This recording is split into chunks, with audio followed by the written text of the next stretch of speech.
splendidly. His siblings love my siblings, and our friends think our union to be blessed by the powers themselves. All fine and good, but things are going... She frowns. So... smoothly. It's not right to have such a trouble-free courtship. I don't know about that. Dost thou not? Hast thou ever had such a courtship? She glances briefly at you.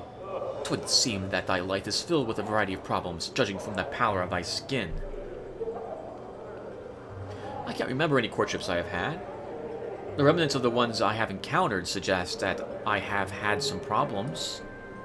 'Tis just that all my friends have such interesting relationships, once fraught with turmoil, feuding families, daggers at one another's backs, poisons, mad siblings, and irate fathers with large swords. I have a lover whose family loves me and whom the world loves. Oh, great source of annoyance. How I wish I could formulate some way to spice things up. Mort flows close to you, whispering, I feel sorry for her lover. He doesn't know how bad he has it. Shit like this is nothing but trouble. That doesn't sound wise, Juliet. Relish what you have. I wish to experience troubles, though. I wish to experience the ups and downs of courtship, but with him, no other. Oh, such a thing as love. It can be dull as a club, and it's of no use to an aspiring sensate. An aspiring sensate? Juliet, did you hear me? Oh wow, I have to go through all this again? Okay, wow. Alright, sorry about this. Let's get back to the normal conversation. Oh, what did you have in mind, Juliet, to spice things up? I'm not so sure. Some element of danger or jealousy. Something intense. I can pretend to be a jealous suitor if you want. Juliet glances at you, then scoffs. Oh, I highly doubt that. Actually, that idea does not half as addled as I had first thought. Thou dost certainly look dangerous enough. She looks you in the eye as if appraising a horse. Art thou as rugged and tough as thy appearance would indicate? They don't make them any tougher than me, I assure you. Thou shalt do this for me, then. Well, what's in it for me? Juliet frowns. My company and my gratitude will be enough.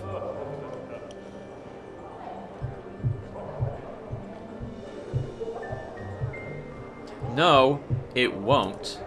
Her frowns deepens at this complication. What dost thou have in mind? That does not involve touching me? Don't flatter yourself any more than it takes to make me angry. I want some information. Juliet mulls it over, then nods. Very well. I shall deliver once thou dost deliver. Dost thou understand?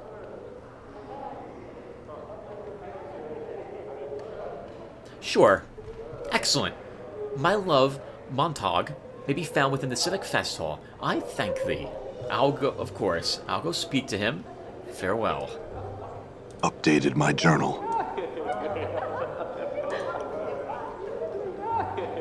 Good as done. Oh, that door requires being opened from the other side. All right, we'll leave it open. All right. I'm actually gonna go. If I can go warn him, I'm just gonna warn him and tell him that she's not worth it. That's what I'm gonna do. Hi. Oh, hello. Nettie Nine Eyes.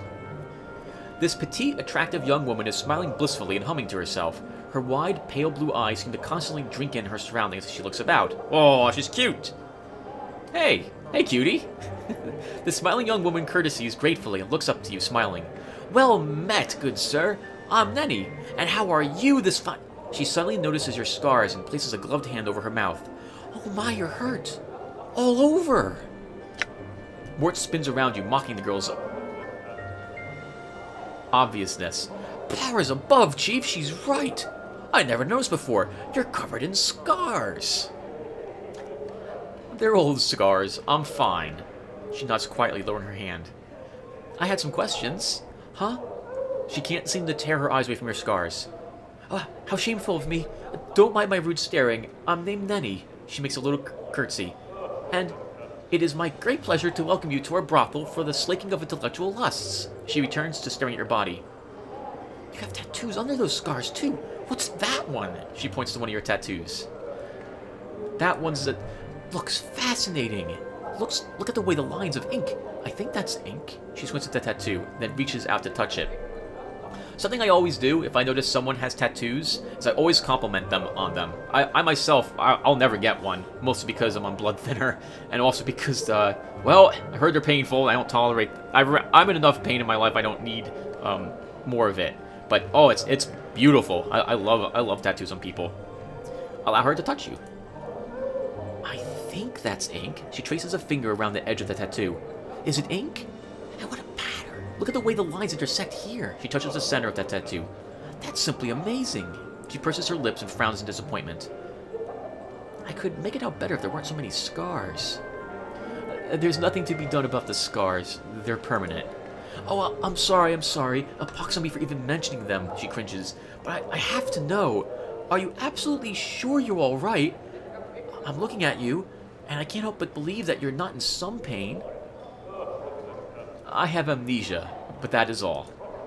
Amnesia? Then he blinks and brightens. Oh, loss of memory! Oh, you are so lucky, she chimes perkily. Everything must be so new to you.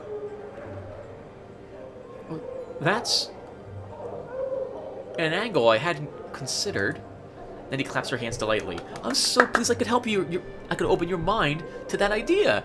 I've heard that's what being a sensate is all about. Bringing in new experiences to others. Sensate?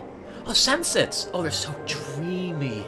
They believe that you achieve understanding only through experiencing as much of the multiverse as possible.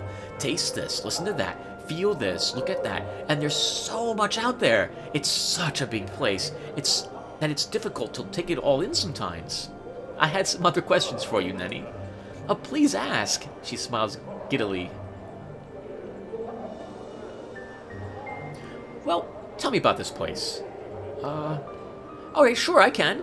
The Brothel for Slaking Intellectual Lust is a school that was started by Mistress Fall from Grace. The prostitutes here, like me, are taught the ins and outs of talking to people, all to help us learn more about ourselves and others. I love it here. It's a non-stop wave of experiences crashing into me, filling my head with fresh new ideas. Mort mutters to himself.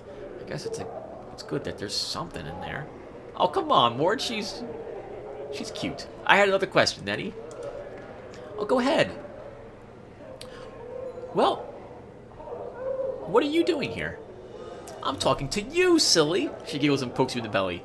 Just like I talk to all the patrons here. All the prostitutes do. That's what the brothel's about. Learning new ways to talk and share experiences and understand other people. Oh, well, that's cool. I'm trying to find Vivian's scent. Do you know where it might be? Then he frowns deeply. Oh? What? Oh, I just can't. I can't say anything bad about anyone. I'm just no good at it. It's not bad to point out a thief, Nenny. Oh, but I don't know if she's a thief. Nenny bites her lip and looks at you with pleading eyes as if she just wishes you leave the topic alone. Look, why don't you try and say something not nice about her? Oh, all right. Nenny puts her hands on her hips and frowns deeply, almost exaggeratedly. You resist the temptation to laugh. Ooh, I dislike her very, very much. She pauses for a moment, then looks at you out of the corner of her eye, as if gauging your reaction. Was that convincing? No, not really, Nenny. Then he frowns. I knew I would be good at this. She looks up at you, depressed. Do you know how hard it is to say bad things about someone? It feels so wrong. Well, why don't you practice on me, Nenny? I suppose I could try. She looks dubious. You big nasty brute. She puts her hands on her hips. Meanie. She looks at you. How was that? Put more accent on brute. You big nasty brute. Better. Now hit me. Then he clamps her hands over her mouth, looking shocked. Oh, I couldn't. I mustn't. She blinks. How does one hit somebody anyway? Go ahead. Do it lightly if you have to. Remember, I'm a mean, nasty brute. I deserve it. Then he slaps you. You barely feel it. She still looks shocked and frightened as she hurts you. Oh, I'm sorry. Did that hurt? Tell me you're okay. Don't break character, Nenny. Come on. Show me what you've got. You can say something bad. Just let it all out. Oh! She draws her tiny frame into its full height, balls her hands into fists, puts them on her hips, and scrunches up her face in a cute scowl. Oh! Damned be you! You deserve that for all those indignities you put me through. Going out late at night, her eyes roam up and down your body. getting into fights and getting all scarred up. What are the kids gonna think, huh? Excellent. Oh, don't you go excellent me like I'm some backlicker looking for your approval. I am my own woman, and this woman is about to walk out of your life unless I get some solid commitment. Oh, alright, calm down. Time to let go of the anger. Then he sighs tiredly. Whew, well, that was easier than I thought. And no kidding. And I'm sure I'll do better next time. I'm so excited to have learned something new. Thank you. Oh, sure. I have a question now. Oh, please ask. So, about Vivian's scent. Updated my journal. Maybe I saw that mean Marissa sneaking out of Vivian's room one night. Now, I'm not saying she took it, but I know Marissa's not a very nice person. And that sure sounds suspicious, huh? I go ask her about it, and he nods at you. Thanks, Nenny. Can I ask you something else? Do you know anything about Ravel Puzzlewell? No, sorry. That's a great name, though, huh? I bet she's a really interesting person. Hey, you should ask Eves about her. Eves collects all kinds of stories. Alright, thank you, Nenny. I'll talk to you later, I'm sure. Oh, she's adorable. Alright.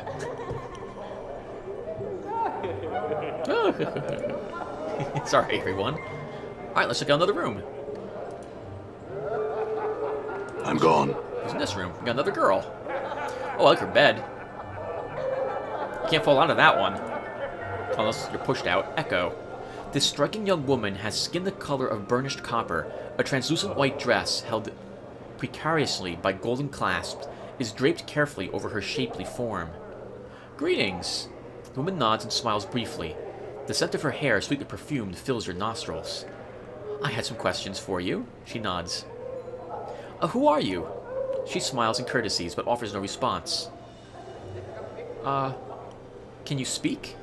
She shakes her head and smiles sadly at you. Updated my journal. I love this shit already. Can you write then?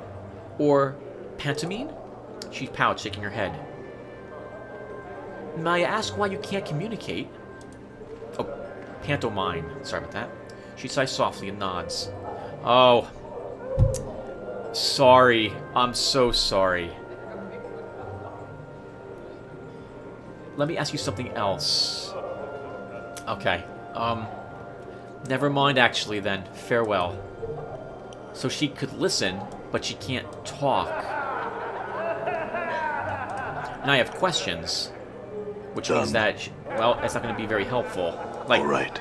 if she's here just to listen to other people talk, like guys walk up and talk to her, and she listens and nods and what have you, then, like, well, I'm sorry. What I'm saying is that if that's what she does, and that's probably why she's here, because if she can't communicate, what else would she be here for? Alright. Then, well, the only thing I'm interested in doing here is asking questions, so I don't know exactly how Good as done. how useful that will be. Locked. I am not a thief. I do not have lock Alright. picking, but Anna does. Locked. Locked. I'm gone.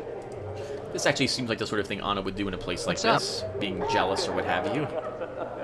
Good as done.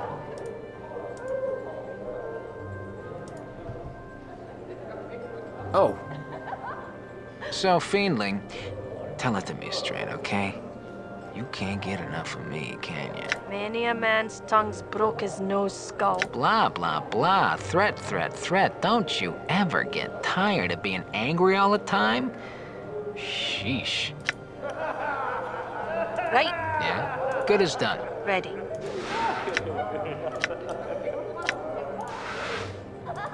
Got it.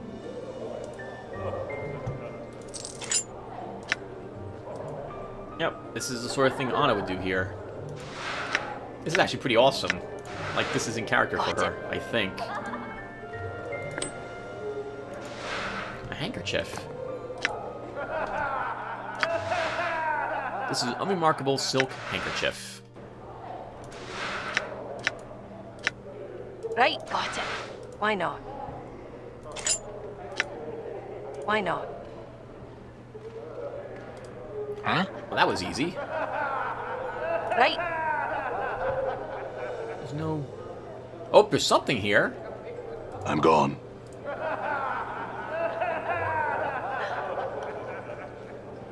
A staircase. I'm gone. We'll come back to that later. I'm gone. There's Vivian walking around. Done. Oh, that's where I was going to go next. Alright, then let's see what we've got down here. All right.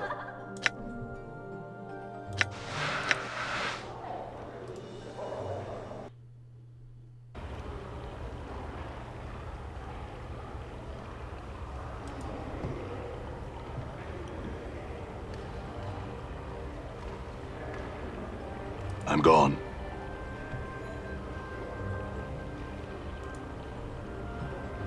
What is this place? What is this? What is this? Sorry, one. I don't remember this. This grayish-white stone, held in a mesh of engraved silver bands, pulses with light. Something was once inscribed into its base, but the writing has been scoured away. Updated my journal. I found a hidden chamber beneath the brothel that contained a number of glowing stones. 10, in fact. One of them was blank. Something had once been inscribed upon the base, but had been scoured away. Done. I'm here. Oh, there's a naked chit here. Is this their god? I guess? Their god. This must be I'm gone. Lady Fall from Grace's deity or something? Or someone she looks up to. This translucent indigo stone is held together with a mush of engraved silver bands. It pulses with deep blue light. Inscribed into its base is the word Juliet. Okay. Are these... I'm gone. Are these sensory stones? This brilliant red stone, held in a mesh of engraved silver bands, pulses with fiery crimson light. Inscribed into its base is the word Nenny. Okay, right. This must be their sensory stones. I guess we can't actually interact with them.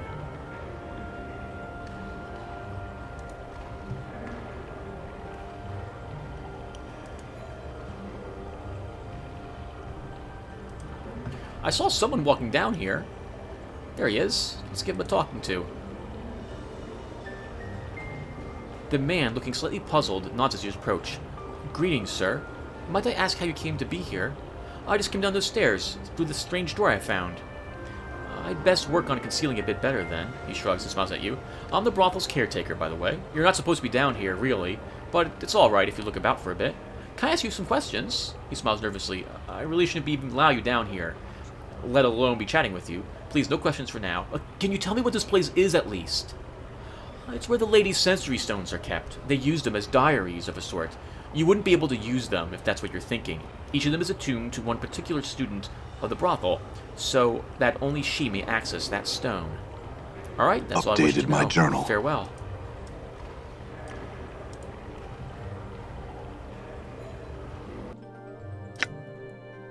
I met the brothel's caretaker in a large chamber below the place. The chamber held a sensory stone for each of the prostitutes above, who used them as diaries. He said he wouldn't be able to use them, however, as they've all been attuned to one particular woman or another.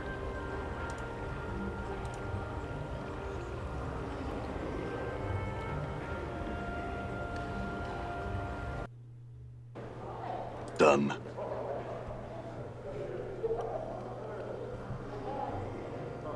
I'm gone. Your will Aye, be what? done. Might as well.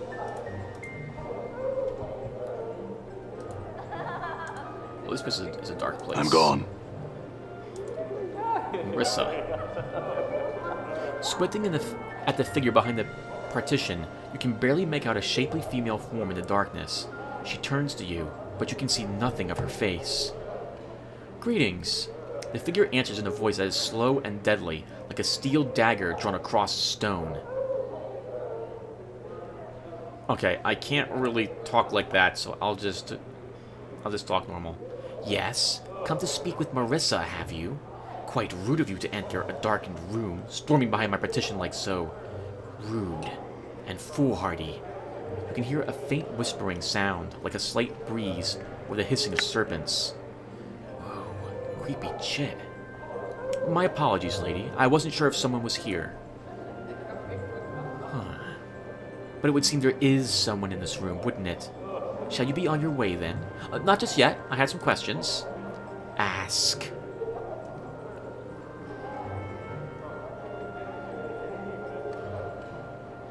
Can you tell me about this place? No, I'm not in the mood. I'm sure one of the girls here would be happy to tell you all about Mistress Grace's little school for aspiring sensates. Go and find one of them. Sensates? Yes, yes. Silly little group devoted to experience and the like. I certainly need not be a sensate to be a sensate. And once I've gotten access to the fest hall and grown tired of its sensoriums, I'll simply move on. Well, tell me about those. They are halls where sensations are stored in objects called sensory stones. There are two. A public sensorium in the Civic Fest Hall open to everyone, and the Sensate Sensorium open only to members of the Society of Sensation. Sensates. Another question for you. What are you doing here? Sitting here with my thoughts, listening to you voice yours. The silence of both of them, literal, then figurative, is deafening. I'm curious to hear your thoughts. Oh, I think not. You would find them most unflattering at this moment. What is it you want? Just some questions answered.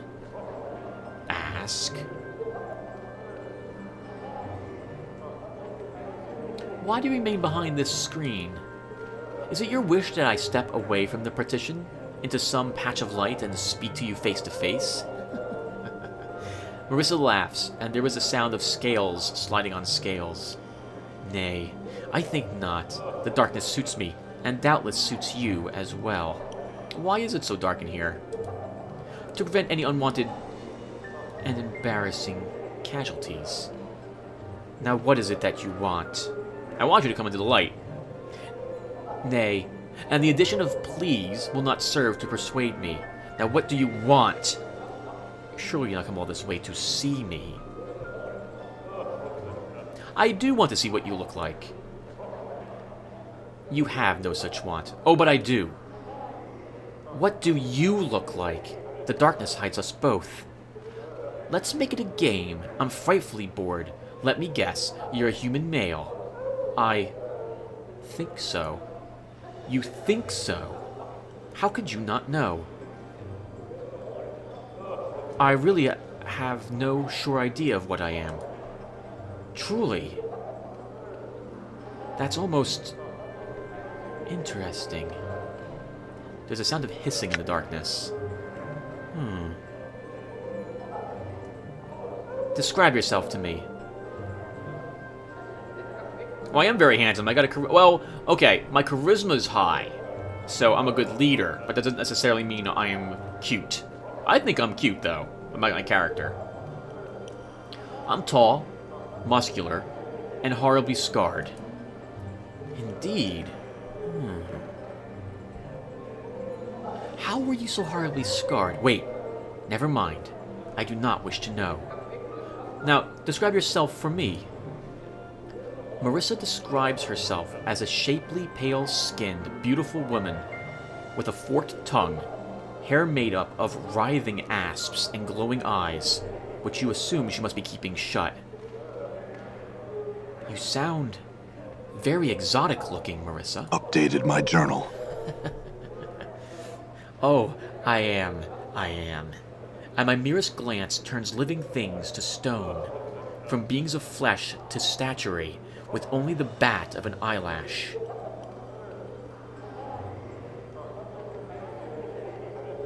Living things to stone.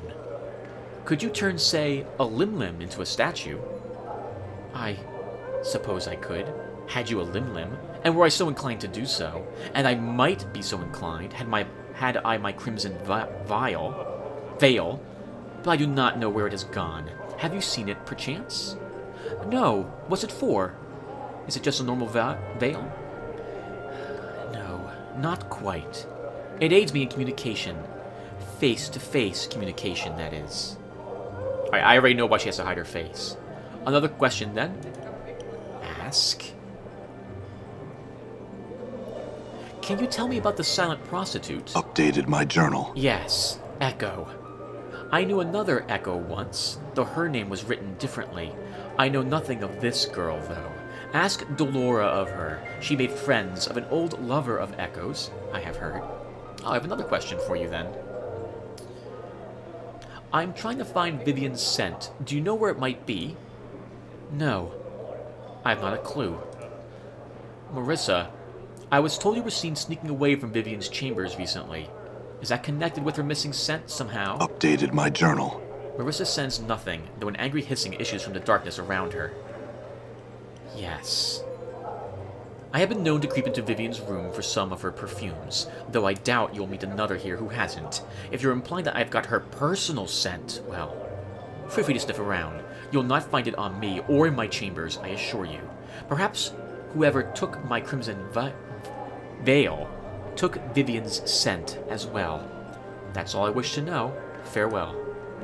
I'm gone. Oh, this is awkward. This is horribly awkward. So this is the first time I always suspected she was a Gorgon, and this is the first time I actually was able to get her to say as such. I never actually got that conversation before. That's awesome. What's up, Chief? Alright, let's do one more room and then we'll call the session here. All right. This room is empty. Why not? Anna? Oh, Okay.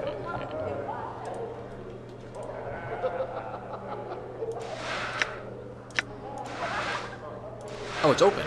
Or Right. locked. Why not? 7 copper. Actually, Anna could stand there and just insult people. What's As the word, her Chief? form of communication, I suppose. Done. Oh, I'm another gone. empty room. Anna, you know what to What's do. up? Good as done. What you be wanting to know?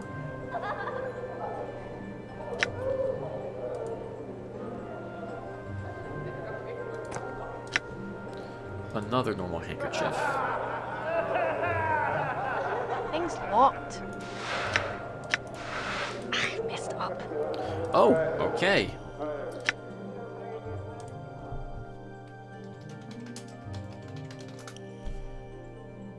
Dolores chambers. Okay, gotcha.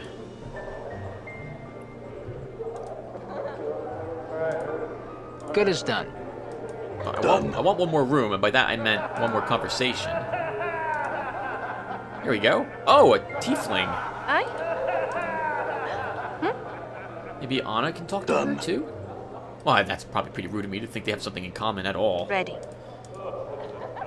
Anna, I guess you can stay outside.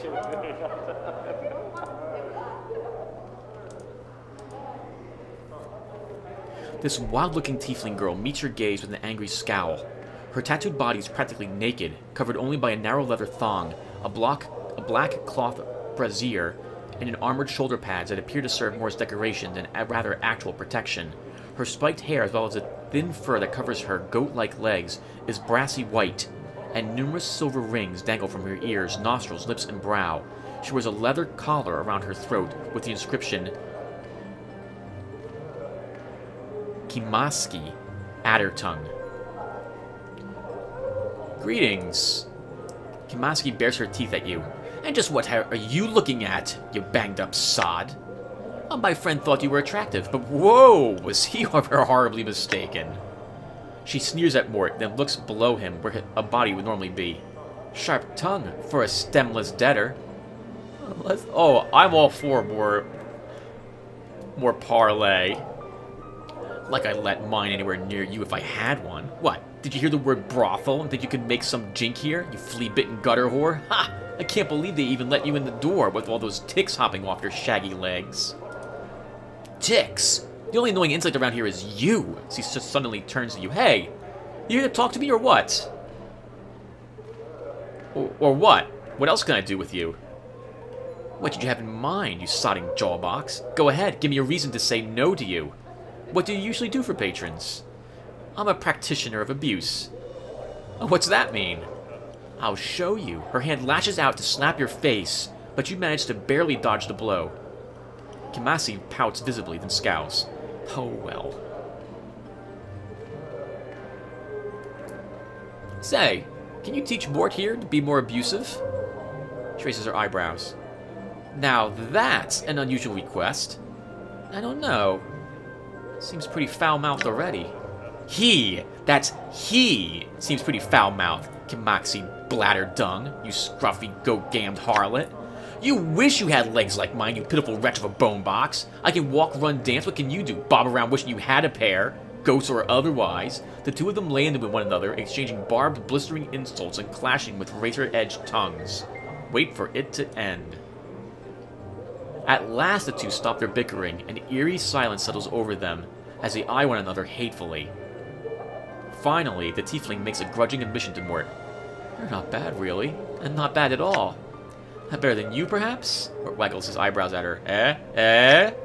He narrows her eyes at Mort. Don't push it, skull. New taunts, all right. I won't, tiefling. I will admit I might have learned a thing or two, though. Good thinking, Chief. Sure thing, Mort. Kimaxi turns to you. So is that all you wanted? I'm not spending any more time near you than I have to. I feel the same... no, actually, I have some questions for you. Tiefling rolls her eyes. And what makes you think I care? Why don't you lick my backside? My tongue's not wide enough, and I don't like hair in my mouth. Well, you seem to like the taste of Orphle in your mouth, you dung breath cretin. Only because it's like kissing you, you mangy stink pot. Kiss me! Ugh, I'd rather kiss a bloody mass of phlegm than lay my lips on you. No thanks. Don't thank me. Like the power someone actually wanted to kiss you. Kamasi looks at a loss for something to say. For an instant, a smile threatens to crack at that grimacing mask of her face. She becomes more of a basilisk than ever. All right, what do you want of me? A question's answered. Fine, whatever. Ask. Can you tell me about the silent prostitutes? What? That Echo chick? Don't know anything about her. Don't talk to the girl. I mean, why? Not like she can talk back. Ask Frigid Dolora about her. I think I saw her playing Go with an old crush of Echo's back from when she could talk. Let me ask you something else. I'm trying to find Vivian's scent. Do you know where it might be? Try a hive gutter. Or perhaps that's just a similar aroma. To be serious, though. Marissa stole it. Marissa, are you sure? No, but I'm hoping you'll go stomping to her room and upset her enough to do something awful, that she'll do something awful to you. Can I ask you something else, then? I'm trying to find Marissa's crimson veil. Do you know where I might find it? She smirks. Up your arse, perhaps? Hells, I don't know. Kamasi smooths back her hair, which instantly springs back up to a spiky mess. Something else, then. Do you know anything about Ravel Puzzlewell? What would I know about her? I look like a scholar or something to you? Go ask some more learned, or Eves. She'll probably have at least one story about her in that pile of tales she carries about in her bone box. Oh, and squat on a halberd while you're at it. Holy crap! She's well named. What do you do here? Not you, that's for certain. She smiles at you. I'm contemplating the best way to tell you to pike off next. Well, take care then, Miss Addertongue. I like her. Done. She's fiery. I'm gone. Done. Done. I'm gone. Can I shut the door? I'm gone. I cannot. Alright. I'm gone. Kensai Ceres. This alarming, voluptuous woman has a thick mane of wavy, raven-colored hair, bluish skin, and shimmering crimson eyes, like rubies which have fires lit behind them. Though she is not beautiful in the typical sense of the word, her features are exotic and not altogether unattractive. Greetings. The woman's voice is deep and sensuous. And my greetings to you, sir. Her burning eyes roam over you. I am Kensai Ceres. So tell me, what might I do for you? Anything! Mort cries. Do anything you want with me. Kensai laughs heartily, revealing canines long enough to be considered fangs. She shakes her head and smiles at Mort. Truly, though, please. What can I do for you? Well, what do you usually do for patrons? Talk, of course. Usually about dreams, often those erotic in nature, but not always. Kesai winks at you, smiling. So, would you like to tell me yours? Don't be shy. I've heard everything you know. Nothing will shock or surprise me, and I so love to hear people's dreams. We can trade if you'd like, too, but you must go first. I don't have dreams, actually. Kesai arches her eyebrows in surprise. Truly? How sad. Even fiends and devas dream, you know. Are you certain you don't? I'm quite certain. No dreams at all. Huh. Too peculiar. I'm at a loss of what to say. Well, I did have some questions. Kesai blinks her crimson eyes at you, awaiting your question. I don't know. She'd like that. What are you doing here? Entertaining your questions, it seems. She winks at you. Really, though, I'm a student of Mistress Grace's. All the prostitutes in the brothel are. A student? That's right. The brothel is actually a school for women who are thinking of becoming sensates. Mistress Grace teaches us the ways of language so that we can better identify with ourselves and those around us. Lets us experience the planes more fully, you know? I had a question. I don't need someone else to tell me they're all about experiencing everything. Can you tell me about this place? Certainly. The brothel for slaking intellectual lust is actually a school for women who are... Oh, okay, well, that's different. What can you tell me about the silent prostitute? Yes, that's Echo. She's very sweet, but so quiet. I understand that she said something once, which caused some great tragedy, and because of that she'll never speak again. Kesai shrugs, smiling. An interesting enough story, but I don't know if it's true. Try asking Delora. I've seen her talking to an ex-lover of Echo, back from a time when Echo was speaking. Well, let me ask you something else. I'm trying to find Vivian's scent. Do you know where it might be? Updated my journal. No, I don't. Kesai frowns. Most of the women will say she's prissy, but she's always been nice enough to me, complimenting me in my eyes. And she always smells so good. I hope she finds her own scent again soon. But try asking Nettie about it. She's everywhere at once and might have seen something. Oh, you have lovely eyes too, you know. Anna sneers, rolling her eyes. Idiot. Anna, please. It's only... Don't be upset, Anna. You're just as lovely. Ah, and what's that supposed to mean, you pike and tard? Did you think me jealous of this chatty tart, you sod? Anna spits and looks away from you. Kesai Sarah shrugs and looks back at you. Why, thank you. You can see them glowing in the dark, you know. Bizarre, no? She pauses to look at you. You have some nice eyes, too. So dark and mysterious. So full of character. Oh, thanks, Kesai. I had another question. Aw, that's really sweet. I'm trying to find Marissa's crimson veil. A veil. Do you know where it might be? Updated my journal. No, I haven't seen it since the last time she wore it out. But Nettie might have seen something. Try asking her. I'll admit it's been nice. Marissa won't leave her chamber without the veil. And so we've all been spared her foul tongue, leaving us only Kimexai to deal with. Kesai smirks. That's Kimexai's the worst of the two, though. How so? Marissa's haughty and mean, but Kimixi, she's a bitter, spiteful monster of a woman with a venomous tongue and a demeanor of a Balor. I can't see why anyone would like to speak with her. I sincerely doubt her appearance makes up for that flying, poisonous mouth of hers. But she receives patrons nonetheless. It'd be fun to actually, if she's there to trade insults and that's what she does, it might be somewhat interesting if you're good at insulting people to try and exchange, you know, battle of insults, as it were. Just like Mortenher did. I guess we'll talk to her a little bit later. I don't have the courage to ask her who she is at the moment, or what she is. Alright, and we're going to stop here, everyone. Right. Thank you for watching. When we come back, I guess we'll talk to Delora, see if she can tell us about Echo. We'll go back to Nenny to ask about the veil, and then we'll go and see what's in this room. Probably Eve's, the only girl I haven't talked to yet. Alright, and I'll see you guys then. Thank you for watching. Take care.